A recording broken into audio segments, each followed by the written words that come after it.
It's a time! China time with a package from China. Let's go!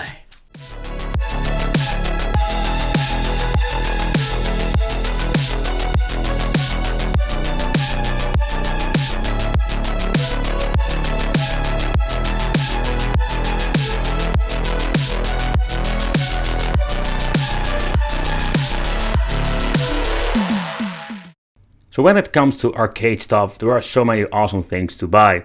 And in this video, we are not going to talk about Pandora's box or game systems or stuff like that. We're going to talk about that is game related, absolute and like arcade related. And we're having so many cool boards nowadays. But in this video, we're going to talk about the beefcake of a machine. Hey, welcome back to the channel. It's awesome that you're tuning in. So in this video, I have something pretty damn awesome to show you. So this product makes no sense whatsoever. I'm just going to be honest with you up front when you're going to watch this video. Because this thing is pretty damn awesome, but there are some things that you need to know.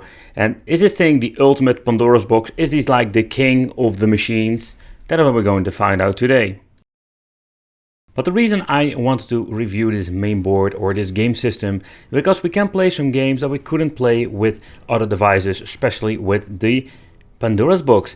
Because now we can even play some Killer Instinct 1 and 2. But when you're looking at a Pandora's box, we cannot even play those games, even on the latest edition. I think that some of the games like a Mortal Kombat 1 will run just fine on Pandora's box, but also this device can play all the Mortal Kombat. So when you're looking at this old piece of technology or this gigantic beast board, it has a lot of potential when it comes to playing some games. But there are a lot of games that we can play with a Pandora's box very easily. And that's the thing that gives me like this mixed feeling, and also I want to just talk about it, showing off like how you need to connect this to gigantic beast, because there are some things that are like really crazy. Okay, so what do we get in the kit? The main board itself, of course. Then we're going to get ourselves an old school, really old school PCU or a power supply. Then we're going to get ourselves a very long ribbon cable and the control board. Yeah, so the control board is needed for basically reconfiguring in the menu and the machine itself. Yeah, that is some really old school stuff. But what is about this gigantic beast? Like, you connect it with a freaking power supply of an PC. Yeah, absolutely, like really crazy. So how you need to connect this thing? So what you're going to get with this is just an, or better said, I got this weird Gen Max, never heard of this brand, 480 watts of a power supply. It has all the connection that we're going to need, but it does have like a SATA connection here and some other stuff. But that is not the only thing that we're going to get. We're going to get two fans in here. This thing is quite loud, like the really old school fans like Pentium 4 time. So the only thing that we need to do is plug in this 4-pin, and then we're done. Then we need to connect the second one, and that's the only thing that we need to do. But next up, let's take a close look how you need to connect the control board. At the top, we're going to get an IDA connection. Yep, we're going really old school now. The only thing that we need to do is plug in this gigantic, really long IDA cable. I need to get myself another one because this thing is freaking annoying, like it's too long. Yeah, and on the other end, we're going to get the same way of the connection. And so let's roll it off. Keep rolling. All right. And then we're going to get ourselves the control board over here. Let's plug that bad boy in. And we're ready to go. But what I also notice, like what I understand of this PCB, we're also going to give us the 4-player option. So player 3 and 4 need to connect with this jammer connection over there. But before we're going to plug it in and play some games, let's do a quick overview of the board itself. So at the bottom, we're going to get this gigantic plate if you want to mount it in an arcade machine. So at the top, we can see like this gigantic PCB and a lot of extra components that also like have the input and give the main board itself the power. And yeah, it also includes the IDA connection for the controller board I've shown you, and a gap for the fan. And over here we're going to get the JAMMA connection, and for JAMMA especially for the arcades. So basically this is not something we're going to use in this video. We can use it, like you can plug in your old arcade machine if you want to, but the other one, like what you're going to get over here, is basically like an old school Pentium 4 with the ADA drive. Yeah, seriously, like what the hell. So here you can see like this ribbon cable that goes straight into the main board to the hard drive. This thing comes with an old school hard drive. You can, I think you cannot really see it, but it is an old school 128 gigabyte. Yeah, that is some really old school stuff. But the main problem of these boards are like if the hard drive dies, you have a problem. So then we're going to get all the old school connections. There is no HDMI on this board. We're going to get this extra VGA connection if you need it in an arcade machine. So there are quite some options with this old bad boy. Then we're going to get the normal VGA connection over there. So the audio didn't work, what the seller told me. I have a solution for you. I will just give you this USB converter so you still have the sound and it works very well. But let's do a quick overview over here, because this is quite an interesting piece of hardware. So there we're going to see this PCB that is on the serial port, and it will be connecting to the topper or the JAMA converter. So in my opinion, it's quite an interesting construction when you're looking at it. And of course, we're going to get two USB ports and some old school PS2 connections. Oh yeah. Alright, so let's fire up this bad boy. I'm really excited to boot it up. I get myself a keyboard. I will use a keyboard for now, because this thing runs on Windows 2000. Yeah, seriously, like, so we have some limitation with the controllers. And if I'm going to use this thing actually like a game system, I can always like configure some drivers, installing my controllers. I have piles of these controllers laying around. Some of these things will work. Where we're having with a Pandora box and 12 volt power supply, we needed like a freaking old school power supply of a PC for this gigantic beast. But they also call this thing the games family, and yeah, they're still selling this thing. Like, you would not surprising, like they still keep selling these devices. No idea why. I know like Killer Instinct is running on this, but nowadays with the Pandora box we can play a lot of stuff. Like, this thing comes with 1315 games, and basically when you're looking at the list, it's nothing really special. All the same stuff that we have seen in before. It does have the option for different platforms, so that's quite interesting for a very old kind of a technology. But the games family, what kind of games does it have? So when you're looking at a Pandora box, we have so many freaking games that we can play with a Pandora's box or something else.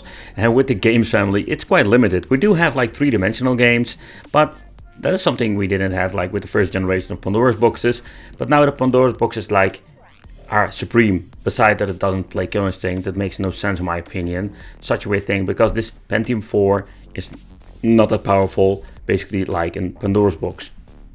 But let's get into some gaming action. I just wanted to see what this thing is capable of and how good is the emulation, because that is always like an issue with these freaking Pandora's boxes.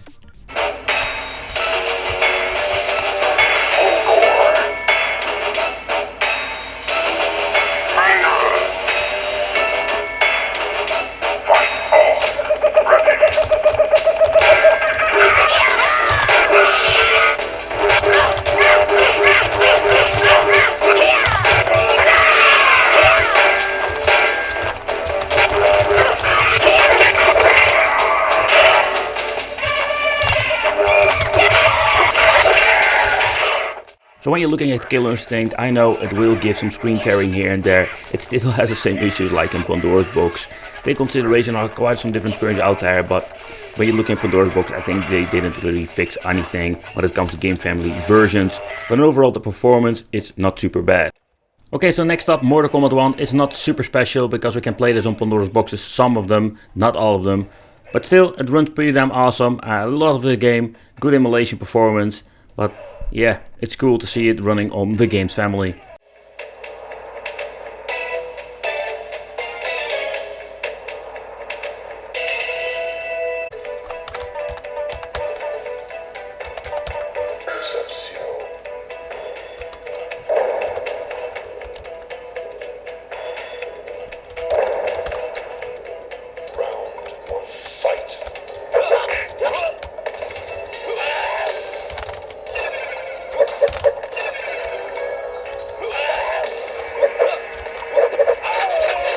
But okay, so I found it quite interesting to see that Mortal Kombat 2 and 3 are running very well on this device, but not on all Pandora's boxes.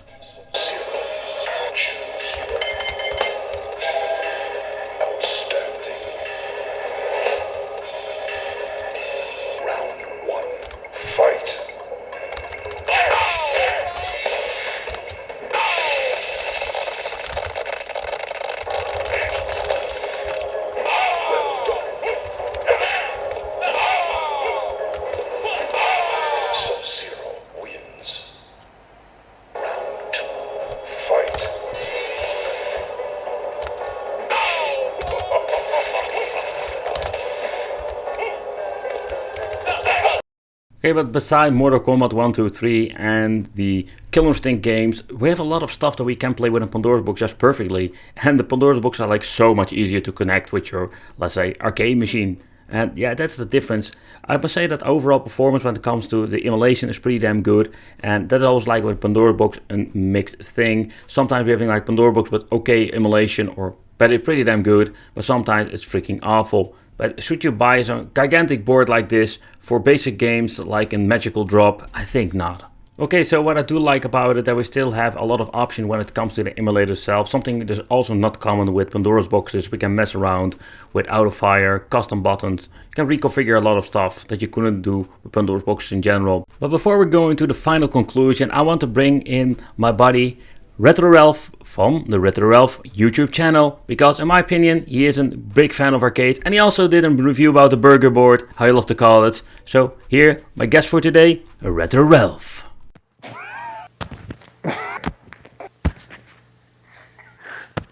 We're gonna review the burger board. Hey Wicked, thanks for having me on this episode. So of course, when you said you needed help reviewing a package from China, I would definitely want to jump on that chance. So today you're looking at the burger board. Now I have version 2.4. This thing has come in a bunch of different versions. Of course, just like all these China products, they have different software loaded. My main motivation for getting the burger board is I was trying to find a way to help someone and guide someone through installing a version of Killer Instinct, so they could play Killer Instinct easily on a cabinet, plug and play. But yeah, the burger board is not plug and play. It comes with a JAMA interface for first things. You also need a separate power supply for it, and you also need a separate breakout board. Let me get it real quick. So you need another board with a ribbon cable to do players 3 and 4, because that is one of the draws of the burger board. It supports 4 players. I had high hopes for this thing, but honestly, it's kind of riddled with issues. There's a lot of screen tearing, the emulation isn't that good, and it's kind of a shame because it has a really good games list, and there's also some really sloppy things about it. Like in the menu system, the text just kind of overruns through, and it's like you couldn't like word wrap it or something, I don't know. So the burger board was kind of a disappointment. Does it have some good games on it? Absolutely. Is it worth all the effort to hook up this and work with this, and then you have this separate power supply? I don't know. If the emulation was better, I'd say yes, but I'm gonna have to give the burger board a thumbs down. I'm sorry, I just can't recommend it. All right, back over to you, Wicked. All right, Ralph, thanks for joining me here on the show and giving me your opinion about the burger board. Like Ralph said, it's like a freaking nightmare hooking this thing up. And when you're having like in Pandora's box JAMA, no, it doesn't play Killer Instinct, and it does still have a lot of issues, but still it's super convenient. They plug it in, you just use a 12-volt power supply. It's like easy peasy.